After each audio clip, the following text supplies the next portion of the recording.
So I'm Shearder and Deer. I am a face you'll see oftentimes pertaining to through breath yoga and 3HO. Just a little bit about me. I have had a very chaotic life in a lot of ways.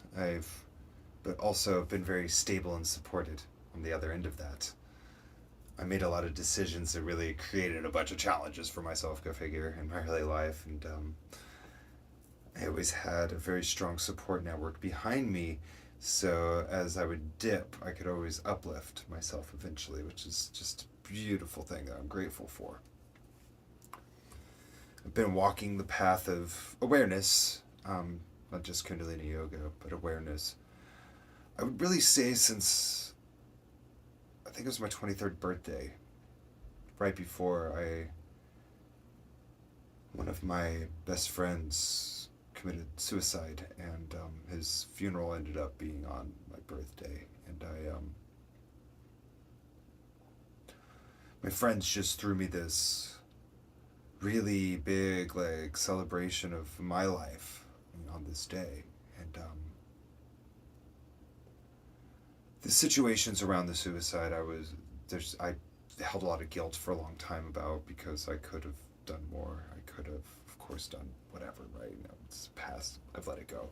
But it really, I found a lot of gratitude. It was interesting for such a dark day to have that many people show up to support me. I was grateful.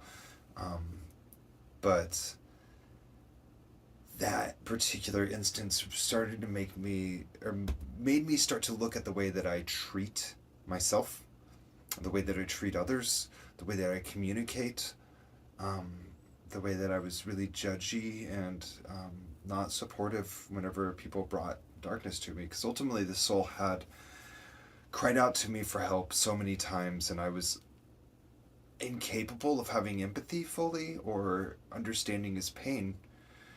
And that manifesting and, in his last day, wanting support from me and me not showing up for that.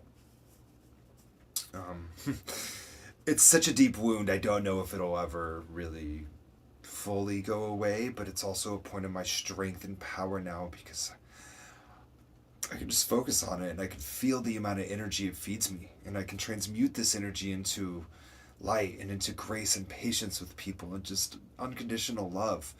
Because at the end of the day, I don't know if this soul knew unconditional love. I don't know if he ever had anybody. So love him without expectations, and to live 22 years and to never experience this, it's a sad story. But his death was one of the greatest teachers I've had in this life. To this day, it's something that there's a little bit of weight on my chest from it, but that weight is a power now. It is a point of strength. It is something I can find gratitude for. And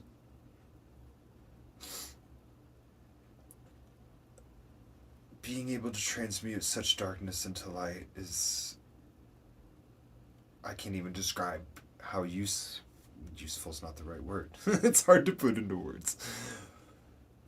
But what I'm getting at, no matter where you're at, no matter how dark things seem, no matter how low your lows are, man, you can always do better. You can always bring yourself out. You can always come to the highest sense of yourself.